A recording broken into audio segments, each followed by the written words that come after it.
this conical flask. You need to lower it.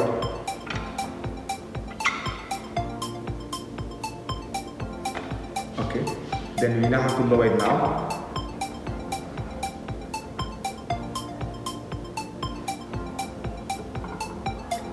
Yes.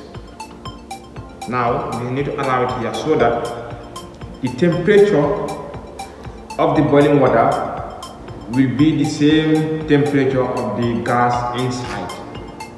Now remember, this gas is not having the same temperature with the boiling water. Now for it to be in the same temperature, you need to lower it down. You allow it for, let's say, 1 to 2 minutes, so that the vapor that is coming out will be able to give heat to the conical flask so that they can be having the same temperature. Now let's check now the temperature of the boiling water. Now we need to insert our thermometer to check what is the actual temperature of this water.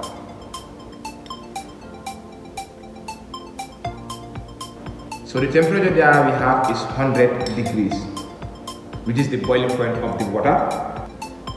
Now let's lower it inside. Yes. Let's lower it. You make sure that just a small portion is being dipped in the boiling water, and you allow it for 1 or 2 minutes so that the entire molecules inside, the entire air molecules inside the conical flask will attain the same temperature of the boiling water. Because when we measure the boiling water, we have 100 degrees Celsius. Now which means hence now we insert the conical flask, the empty conical flask which contains air molecules, which means now the air molecules in the conical flask will have the same temperature with the boiling water. The boiling water have 100 degrees Celsius. That's the temperature of the air molecules, T1. Now when it's boiling out, now what we do now, we need to remove the setup of the conical flask. Then we are going to insert it in the water bath for us to know what is the volume of the air molecules. Remember, we cannot just know the volume of the air molecules here. Yes, so now we want to know now. Let's switch off the heating mantle. Now we have to remove it. Yes, now we need to cover here, our hand here. Then we remove the setup quickly. We quickly remove the setup. We quickly remove the setup and we insert it quickly in the water bath. Now here, the air molecules in the conical flask will absorb the water. So that water now is equals to the pressure inside. The pressure inside the conical flask is equals to the atmospheric pressure beneath the surface of the water. Now that atmospheric pressure is the one going to push the water molecules to occupy the space of the gaseous.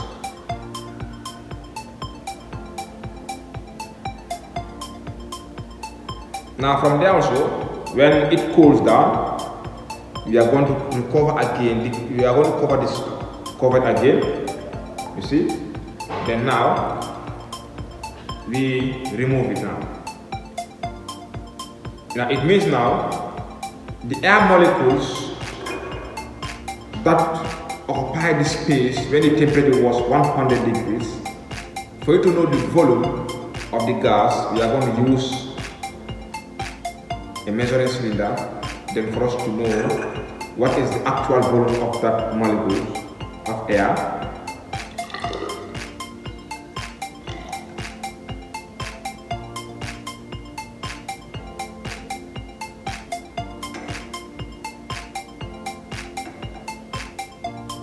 Yes. It means now the air molecules that occupy the space when it was inserted in the boiling water now is equals to 77 milliliter. Is equals to 77 milliliter V2.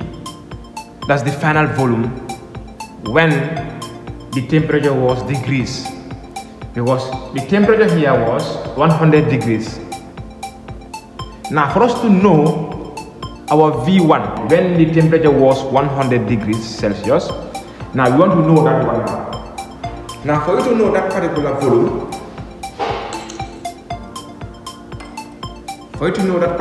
now, you need to feel.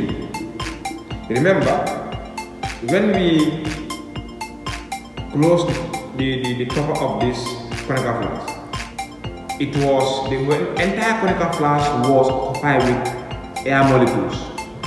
Now, if you want to know that volume of the air molecule that was occupying this conical flask, because we are using 250 ml, but this 250 ml stop at this point, and the air molecules occupy the entire conical flask. Now we are going to fill this conical flask. If you fill the conical flask, then you mount it. Yes. Now, this was the volume of the entire air molecule that was occupying this conical flask when it was mounted at a temperature of 100 degrees Celsius. Now for us to be able to know that volume now, we need to put it also in this graduated cylinder for us to be able to know what was the volume when the temperature was 100 degrees Celsius. Now, we have, let's look at here now. When the temperature was 100 degrees Celsius, the volume of the air molecules was 320 milliliter. Now, when the temperature was degrees, but we don't know the temperature yet. But what was the volume? The volume was 77 milliliter. Now we can easily know our temperature when it was degrees. Hence we know the temperature at boiling point was 100 degrees Celsius at a volume of 320. Now after cooling down the temperature, the volume decreased to 77 milliliter. Now we can able to know the temperature at which the volume was 77 milliliter.